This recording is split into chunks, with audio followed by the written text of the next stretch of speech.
When it comes to life on Earth and human history, scientists and historians have some of the answers, but not all of them. They're great at their job and they can reach grand conclusions based on tiny clues and pieces of evidence. But sometimes they encounter something that leaves them totally stumped. That's what today's video is all about. These are the strange and wonderful places all over the world that are amazing to see, but impossible to understand, even for scientists. Why have one tree when you can have two? That seems to be the theory in Consorzio, Italy, where there's a remarkable sight to behold in a field. It's two trees in one and they're completely different species of tree. The bottom one is a mulberry tree, but it has a cherry tree growing on top of it. It's a sort of hybrid duplex of the kind that very rarely occurs in nature. While smaller trees do occasionally grow on top of larger ones. It's very unusual to see two fully grown trees cohabiting and thriving like this. Usually one of the tree's good health will come at the expense of the other, and it's usually the tree on top that suffers, as the beautiful white flowers on the cherry tree demonstrate. That isn't the case here. Unsurprisingly, the strange tree has become a tourist attraction for the area. Although it's had to be fenced off for its own protection so that people don't get too close. Mystery surrounds the origins of the heat enter in Austria. It's believed to have been built during the reign of the Roman Emperor Constantine is II, who ruled between the years of 351 and 361. But that's a little more than a best guess. The ancient Romans sometimes built structures like this to mark the site of significant military victories that would make a degree of sense, because the ancient city of Carnuntum once existed in this spot, and played host to around 50,000 people surrounded by a walled fortress. The settlement is long gone, but the one remaining arch of this building remains. For several centuries it was misunderstood as the gateway to the old city, as the little of its true history is known. Plenty of myths and legends have grown up around the height enter. It's become a popular gathering spot for pagans, who refer to it as Heaven's Gate for reasons unknown.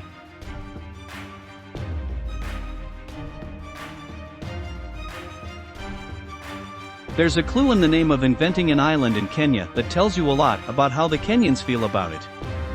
The name of the strange-looking island, which is on Lake Turkana, translates as no return. That ties in with the myths and legends that surround the place, which suggests that nobody who enters it will ever return. In 1935, English explorer Vivian Bush decided to test that theory by visiting it with colleagues Bill Dyson and Martin Shell-Fills on a research mission. But when they failed to return, it only served to reinforce the legends. While some conspiracy theorists claim that the island contains an alien base full of extraterrestrial beings who will abduct anybody who gets too close, the Kenyan belief is that those who descend into the enormous crater at the island center will be struck by lightning, and obliterated photographs taken by planes that have flown over the crater show what appear to be the remains of ancient huts at its center. There are many ancient and wonderful temples in Syria, most of which have their own fascinating story to tell. But the fascination with the Temple of Indara is especially strong. That's mostly because of the huge human foot imprints that appear at the entrance to the temple. They've been there for at least as long as the temple has, which is at least 3,300 years. And there's disagreement about how they got there. Scientists and archaeologists say that they were carved by the same people who built the temple and are intended to represent the precession of the gods into the temple's inner chambers. But many local legends say that the temple itself was visited by a great god with clawed feet who left the imprints himself. Yet another school of thought says that the people who built the temple were giants and they left the footprints behind. There are many tales of giant humans living in this part of the world during ancient times. And the footprints are the first thing that the people who believe these stories point to as evidence. Most people who visit Egypt also visit the Great Pyramid of Giza, which is a spectacular sight to see. But if a few more of them could be persuaded to drive a further 20 minutes to Abu Ghraib, it wouldn't be such a little-known sacred.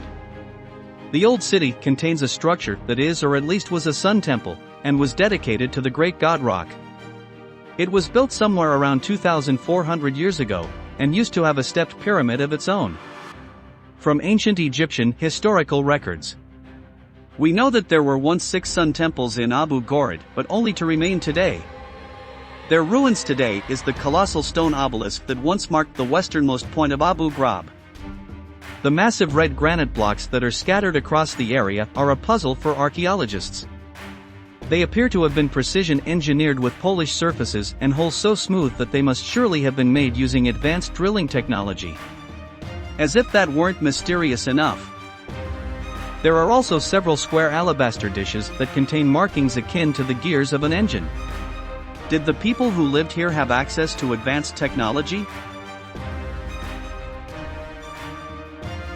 Once upon a time, Barsak Illness was an island in the Aral Sea. These days, the water level is a little lower than it was in ancient times, and it's now a plateau in Kizilorda, Kazakhstan. Much like riding that island in Kenya. This is said to be a place that people visit and never return from. Even the name, which translated from its original Turkic language, means whoever comes here shall not return. In 1939 it was declared a national reserve and was closed off to visitors for the remainder of the 20th century. Nobody knows what the Soviets did there during those years, but there are plenty of rumors that it was used for top-secret research, even today. Electronic devices fail as you get close and navigational equipment stops working. There have been documented cases of people's skin turning blue after spending too long at or close to the plateau. It's a mysterious and seemingly supernatural place. Amid the ruins of Amman in Jordan, where you'll find the crumbling shells of temples and palaces. You'll also find the shattered remnants of a giant human hand made from stone. This is the hand of Hercules, and even in its broken three-fingered state, it's still a strangely intimidating thing to look at. The hand is part of the Temple of Hercules, which was built during the 2nd century during the Roman occupation of Amman citadel. For reasons that have been lost to history. It appears that the temple was never finished. The presence of an elbow made from marble implies that there was once a plan to build a colossal statue of Hercules here which hadn't been completed, would likely have been the largest statue in the world at that time. The region is known for earthquakes, so it's possible that the Romans gave up on the idea of building anything here after enduring one earthquake too many for their liking. While we at least know that the Romans were responsible for building the abandoned Temple of Hercules, we have no idea whatsoever who built the Pyramid of CSC, Alco in Mexico City, Mexico. There's some evidence that an enormous volcanic eruption destroyed the civilization that once existed here.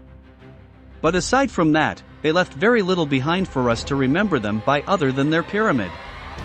By examining the land around the pyramid, archaeologists have been able to conclude that it was farmed for a period that started around 3,200 years ago, and ended during the 1st century when the Seatley volcano erupted. That was a tragic twist of irony for the Mesoamerican population, who are thought to have worshipped a god of fire. While some historians believe that the entire population perished in that disaster, there are some who believe that the survivors fled to other parts of Mexico and took elements of their culture with them, eventually playing a role in the rise of Teotihuacan.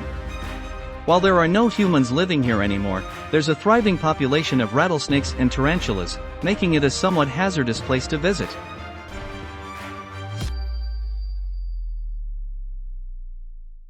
The mystery of the lost city of the Kalahari is an existential one, by which we mean that there's controversy about the question of whether it really exists at all. The story begins in 1885, when the Canadian magician and explorer William Leonard Hunt, also known as the Great Farini, claimed to have found an empty city of ancient ruins while crossing the Kalahari Desert. On foot.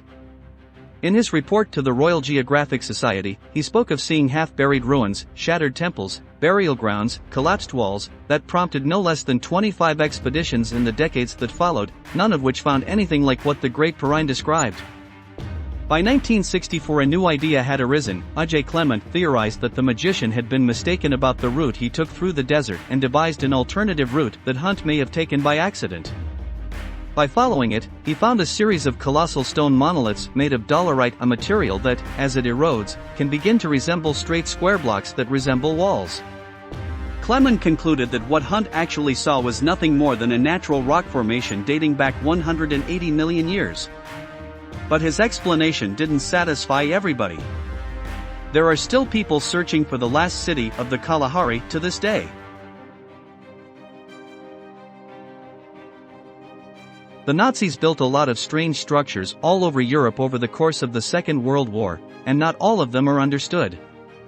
In the absence of solid information, many wild and wondrous theories have sprung up, such as those that surround the concrete rings they built on the coast of the Barents Sea.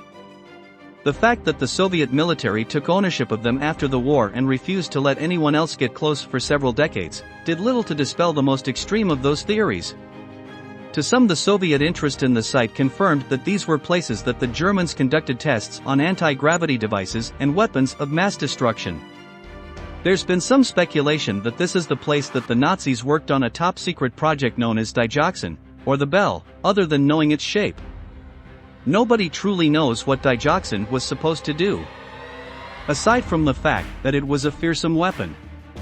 It's perhaps more likely that these were concrete bases upon which rotating artillery pieces were mounted. But that's far less fun to believe.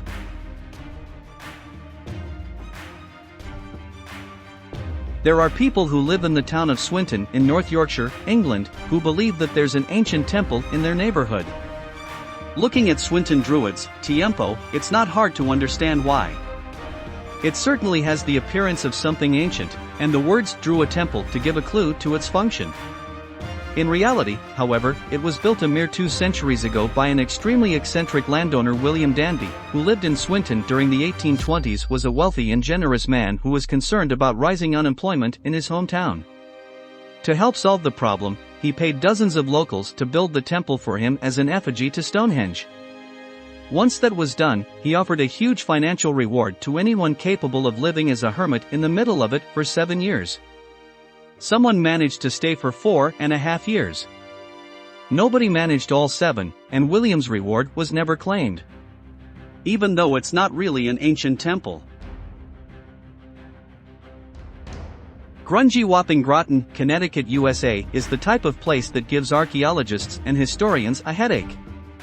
The settlement has been used and reused by a variety of settlers for at least 1,400 years, all of whom left their own mark on the landscape. There are stone chambers, stone rings, etching on the walls that don't correspond to any known language, and Native American artifacts. There are so many traces of human occupation in Gungy Wump it's impossible to say where one era of abuse ended and the other began, or even who was the first there. One popular theory is that it was built in the 6th century by Celtic Christian monks who'd run away from Ireland to escape Viking raids. But that would rewrite the accepted history of pre-Columbian America, and also disregard several pieces of evidence that suggests the site is far older. Occasional spikes in electromagnetic activity have been detected in Gunga, which scientists put down to the composition of magnetite, granite and quartz rocks, but conspiracy theorists buy into the idea that it's either an alien base or an energy vortex. What stone tool found buried here is at least 3,500 years old, which blows a hole in the Celtic monk theory. We don't know whether it was built in stages or all at once. And frustratingly, we probably never will. Subscribe to the channel and turn on notifications, and you will be the first to know when a new video comes out. Thank you for watching, and see you in the next video.